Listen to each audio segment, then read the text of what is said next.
Hi students, welcome back to my channel MD happy. Radhe Radhe. Karnataka ಸರ್ಕಾರ ಶಾಲಾ ಶಿಕ್ಷಣ ಇಲಾಖೆ ಪಾಠ ಆಧಾರಿತ ಮೌಲ್ಯಾಂಕನ LBA 2026 ಮತ್ತು 27 ಬ್ಲೂ ಪ್ರಿಂಟನ್ನು ಇಟ್ಟಿದ್ದಾರೆ. ಒಂದು ನೀಲನಕ್ಷೆ ಮಂಡಳಿಯವರು. ಆ ಮಂಡಳಿಯಲ್ಲಿ ಆಲ್ರೆಡಿ ಏನು ಹೇಳಿದ್ದಾರೆ ಅಂತಂದರೆ, ನಿಮಗೆ PTK, ಈಜಿಪ್ಟ್ ನಾಗರಿಕತೆ, ಮೆಸೊಪೊಟೇಮಿಯಾ ನಾಗರಿಕತೆ, ಚೀನಾ ನಾಗರಿಕತೆ ಈ 4 ಅಧ್ಯಾಯಗಳ ಮೇಲೆ ಒಂದು ಮಾದರಿ ಪ್ರಶ್ನೆ ಪತ್ರಿಕೆಯನ್ನು ಘಟಕ ಪರೀಕ್ಷೆ 2ಕ್ಕೆ ಅದು ಜುಲೈ ತಿಂಗಳ 2ನೇ ವಾರದಲ್ಲಿ ನಿಮಗೆ ನಿಗದಿಪಡಿಸಿರುವಂಥದ್ದು. ಸೊ ಒಟ್ಟು ಅಂಕಗಳು ನಿಮಗೆಲ್ಲ ಗೊತ್ತಿದೆ, 30, 15 ಪ್ರಶ್ನೆಗಳು ಬರ್ತವೆ.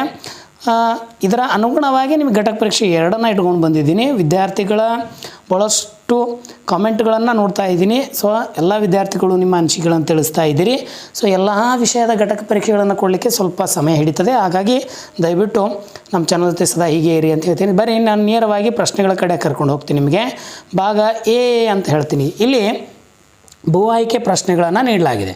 ಅದರ ಜೊತೆಗೆ ಸಣ್ಣದೊಂದು ರಿಕ್ವೆಸ್ಟು, ನಮ್ಮ ಚಾನಲನ್ನು ಇನ್ನೂ ಯಾರು ಸಬ್ಸ್ಕ್ರೈಬ್ ಆಗಿಲ್ಲ ದಯವಿಟ್ಟು ನಮ್ಮ ಚಾನಲ್ ಸಬ್ಸ್ಕ್ರೈಬ್ ಮಾಡ್ಕೊಳ್ಳಿ. ಅದರ ಜೊತೆಗೆ ನಿಮ್ಮ ಸ್ನೇಹಿತರುಗಳಿಗೂ ಈ ವಿಡಿಯೋಗಳನ್ನು ಶೇರ್ ಮಾಡಿ ಅಂತ ಹೇಳ್ತೀನಿ.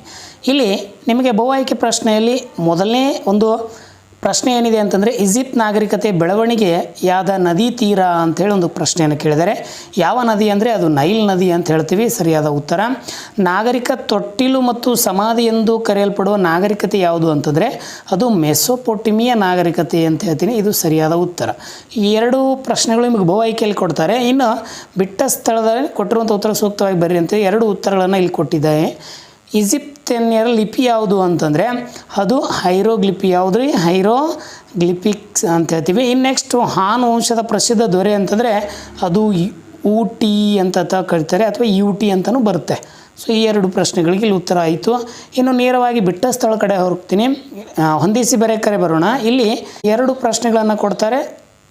ಆ ಪ್ರಶ್ನೆಗೆ ಸಂಬಂಧಪಟ್ಟಂತೆ ಮುಂದೆ ಏನಪ್ಪ ಅಂತ ಉತ್ತರಗಳಿರ್ತವೆ. ಕೂಫು ಎನ್ನುವಂಥ ದೊರೆ ಅದನ್ನೇ, ಅವನು ಒಂದು ಪಿರಾಮಿಡನ್ನು ಕಟ್ಟಿಸ್ತಾನೆ. ಅದೇ ಗೀಜಾ ಪಿರಮಿಡ್ ಅಂತ ಕರಿತೀವಿ. ಹಮ್ಮುರಬಿ ಕಾನೂನು ಸಂಹಿತೆಗಳು ಯಾವ್ರಿ? ಕಾನೂನು ಸಂಹಿತೆಗಳು. ಮೆಸೊಪೊಟೇಮಿಯನ್ನರ ಸರ್ವೋಚ್ಚ ದೇವರು ಅಂಥೇಳಿ ಯಾವುದನ್ನು ಕರೀತಾರೆ ಅಂಥೇಳಿ ಕಾಮೆಂಟಲ್ಲಿ ನೀವೆಲ್ಲರೂ ನನಗೆ ತಿಳಿಸಿ ಅಂತ ಹೇಳ್ತೀನಿ. ಇನ್ನು ನೇರವಾಗಿ ನಾನು 1 ಅಂಕದ ಪ್ರಶ್ನೆ ಕಡೆ ನಿಮ್ಮನ್ನೆಲ್ಲ ಕರ್ಕೊಂಡು ಹೋಗ್ತೀನಿ. ಇಲ್ಲಿ 2 ಪ್ರಶ್ನೆ ಕೊಟ್ಟಿದ್ದಾರೆ. ಈಜಿಪ್ತಿಯನ್ನರು ತಮ್ಮ ರಾಜರ ಮೃತದೇಹವನ್ನು ಏಕೆ ಸಂರಕ್ಷಿಸಿಡುತ್ತಿದ್ದರು ಅಂತ ಹೇಳ್ತಾರೆ. ಯಾಕೆ ಸಂರಕ್ಷಿಸುತ್ತಿದ್ದರು ಅಂತ ಹೇಳ್ತಂತಂದಾಗ, ಅವರು ಒಂದು ಪ್ರತೀತಿ ಇತ್ತು. ಈಜಿಪ್ತಿಯನ್ನರ ಆತ್ಮಗಳು ಮರು ಆಗಮದಲ್ಲಿ ನಂಬಿಕೆ ಇದ್ದವರಿಂದ ಶವಗಳು ರಕ್ಷಿಸಲಿಡ್ತಾರೆ, ಅಂದರೆ ಮತ್ತೆ ಹೊರಳಿ ಬರ್ತಾರೆ ಅನ್ನುವಂಥ ಒಂದು ನಂಬಿಕೆ ಇತ್ತು. 2ನೇ ಪ್ರಶ್ನೆ, ಜಿಗ್ಗುರಾತ್ ಎಂದರೇನು ಅಂತ ಒಂದು ಪ್ರಶ್ನೆಯನ್ನು ಇಲ್ಲಿ ಕೇಳಿದ್ದಾರೆ. ಎತ್ತರದ ಶಿಖರಗಳುಳ್ಳ ದೇವಾಲಯಗಳಿಗೆ ನಾವು ಜಿಗ್ಗುರಾತ್ ಅಂತ ಕರಿತೀವಿ. ಇನ್ನು 2 ಅಂಕದ ಪ್ರಶ್ನೆಗಳು, ಒಟ್ಟು 3 ಬರೀಬೇಕು. ನೀವು ಇಲ್ಲಿ 5 ಪ್ರಶ್ನೆಗಳನ್ನು ಕೊಟ್ಟಿರ್ತಾರೆ. 5ರಲ್ಲಿ 3 ಬರೀರಿ. ನದಿ ಕಣಿವೆಗಳನ್ನು ನಾಗರಿಕ ತೊಟ್ಟಿಲು ಎಂದು ಏಕೆ ಕರೆಯುತ್ತಾರೆ ಅಂತ ಪ್ರಶ್ನೆ ಕೇಳಿದ್ದಾರೆ.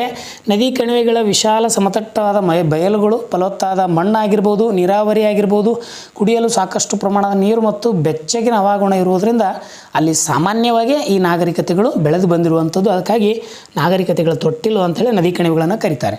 2ನೇದು, ಈಜಿಪ್ಟ್ ಅನ್ನು ಇಲ್ಲಿ ನೈಲ್ ನದಿಗಳ ವರಪ್ರಸಾದ ಏಕೆ ಅಂತ ಕರೆದರು ಅಂಥೇಳಿ ಒಂದು ಪ್ರಶ್ನೆ ಇಂಪಾರ್ಟೆಂಟ್ ಆಗಿರುವಂಥದ್ದು ಫಸ್ಟ್ PUC ಅವರಿಗೆ. ಇಲ್ಲಿ ಒಂದು ಪ್ರಶ್ನೆಯನ್ನು ಕೇಳ್ತಾರೆ ಅವರು. ಏನಂತ? ಮೆಸೊಪೊಟೇಮಿಯಾ ಈಜಿಪ್ತನ್ನು ನೈಲ್ ನದಿ ವರಪ್ರಸಾದ.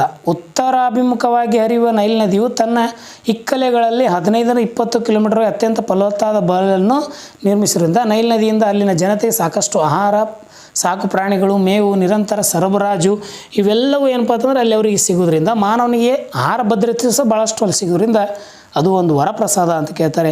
ಮೆಸೊಪೊಟೇಮಿಯಾ ನಾಗರಿಕತೆ ಬೆಳೆಯಲು ಕಾರಣವಾದ 2 ಪ್ರಮುಖ ಅಂಶಗಳು ಅಂತಂದರೆ ಆ ಒಂದು 2 ನದಿಗಳು ಯಾವುವು ಅಂತಂದರೆ, ಒಂದು ಯುಪ್ರಟಿಸ್ ಮತ್ತು ಇನ್ನೊಂದು ಟೈಗ್ರಿಸ್ ಅಂತ 2 ನದಿಗಳು ಪ್ರಮುಖ ಕಾರಣವಾಯಿತು. ಇನ್ನು ಚೀನಾದ ಮಹಾಗೋಡೆ ನಿರ್ಮಿಸಿದವರು ಯಾರು ಮತ್ತು ಏಕೆ ಅಂತಂದರೆ, ಈ ಚೀನಾ ಗೋಡೆಯನ್ನು ಹೂಣರು ಮತ್ತು ಮಂಗೋಲರ ದಾಳಿಯಿಂದ ಒಂದು ತಡೆಗಟ್ಟಲು ರಕ್ಷಿಸಿದ್ರು. ಜೊತೆಗೆ ಇದನ್ನು ಸಿ ಹುವಾಂಗ್ ಟಿ ಎನ್ನುವಂಥ ವ್ಯಕ್ತಿ ನಿರ್ಮಾಣ ಮಾಡ್ತಾನೆ. ಚೀನಿಯರ 2 ಪ್ರಮುಖ ರಫ್ತುಗಳು ಯಾವುವು ಅಂತಂದರೆ ಅದು ರೇಷ್ಮೆ ಆಗಿರ್ಬೋದು. ಹೌದ್ರಿ, ರೇಷ್ಮೆ ಮತ್ತು ಕಬ್ಬಿಣ. ಇನ್ನು ಚಹಾ ಆಗಿರ್ಬೋದು, ಹತ್ತಿ, ಇವೆಲ್ಲವೂ ಏನಪ್ಪ ಅಂತಂದ್ರೆ ಅವರ ಕಾಲದಲ್ಲಿರುವಂತಹ ಪ್ರಮುಖ ರಫ್ತು ಬೆಳೆಗಳಾಗಿದ್ವು ಅಂತ ಹೇಳ್ತಾರೆ. ಇನ್ನು ಭಾಗ ಸಿಗೆ ನಿಮ್ಗೆ ಕರ್ಕೊಂಡು ಹೋಗ್ತೀನಿ. 5 ಅಂಕದ ಒಂದು ಪ್ರಶ್ನೆಯನ್ನು ನೀವಿಲ್ಲಿ 2 ಪ್ರಶ್ನೆ ಕೊಟ್ಟಿದ್ದಾರೆ, 1 ಬರೀಬೇಕು. ಹಮ್ಮುರಬಿಯ ಕಾನೂನು ಸಂಹಿತೆ ಕುರಿತು ಟಿಪ್ಪಣಿ ಬರೀರಿ ಅಂತ ಪ್ರಶ್ನೆ ಕೇಳಿದ್ದಾನೆ. ಕಾನ್ಫ್ಯೂಸಿಯಸ್ ಅವರ ತತ್ವಶಾಸ್ತ್ರದ ಬಗ್ಗೆ ಒಂದು ಟಿಪ್ಪಣಿ ಬರೆಯಿರಿ ಅಂತೇಳಿ ಕೇಳ್ತಾನೆ. ಪ್ರಶ್ನೆ ನೆನಪಿರಲಿ ನಿಮಗೆ. ಹೌದಾ? ಹಾಗಾಗಿ ಇದನ್ನು ಸಹ ಇಂಪಾರ್ಟೆಂಟು. ಇನ್ನು ಈಜಿಪ್ಟ್ ನಾಗರಿಕತೆಯ ಕೊಡುಗೆಗಳನ್ನು ವಿವರಿಸಿ ಅಂಥೇಳಿ 10 ಅಂಕದ ಫಿಕ್ಸು ಮತ್ತು ಈ ಒಂದು ಎನ್ಯುವಲ್ ಎಕ್ಸಾಮ್ ಅಥವಾ ಈ ಒಂದು ಮಿಡ್ ಟರ್ಮ್ ಎಕ್ಸಾಮ್ ಬರುತ್ತೆ, ಅಲ್ಲಿ ನಿಮಗೆ ಈ ಪ್ರಶ್ನೆಗಳು ಕಡ್ಡಾಯವಾಗಿ ಬರ್ತವೆ. ಇನ್ನು ಒಂದು ನಾನು ಇಲ್ಲಿ ಪ್ರಶ್ನೆಯನ್ನು ಮೆನ್ಷನ್ ಮಾಡೋಕ್ಕೆ ಹೋಗ್ತೀನಿ. ಇಲ್ಲಿ ಹೊಂದಿಸಿ ಬರೆಯಲ್ಲಿ ನಿಮಗೆ ಇಲ್ಲಿ ಲಾಹೋತ್ಸೆ ಅಂತ ಬರ್ತಾರೆ, ಅವ್ರ ಬಗ್ಗೆನೂ ಕೇಳುವಂಥ ಸಾಧ್ಯತೆ ಇರ್ತದೆ. ಮತ್ತು ಇಲ್ಲಿ ಬಿಟ್ಟ ಸ್ಥಳದಲ್ಲಿ ನೆಬು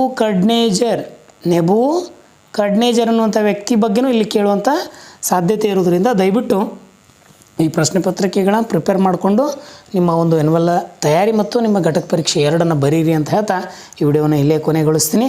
ವಿಡಿಯೋ ಇಷ್ಟ ಆದರೆ ಒಂದು ಲೈಕ್ ಮಾಡಿ, ನಿಮ್ಮ ಸ್ನೇಹಿತರುಗಳಿಗೆ ಶೇರ್ ಮಾಡಿ, ತಪ್ಪದೆ ಕಮೆಂಟಲ್ಲಿ ರಾಧೆ ರಾಧೆ ಅಂತ ಟೈಪ್ ಮಾಡಿ ಅಂತ ಹೇಳ್ತಾ ವಿಡಿಯೋನ ಕೊನೆಗೊಳಿಸ್ತೀನಿ. ಎಲ್ಲರಿಗೂ ಧನ್ಯವಾದಗಳು.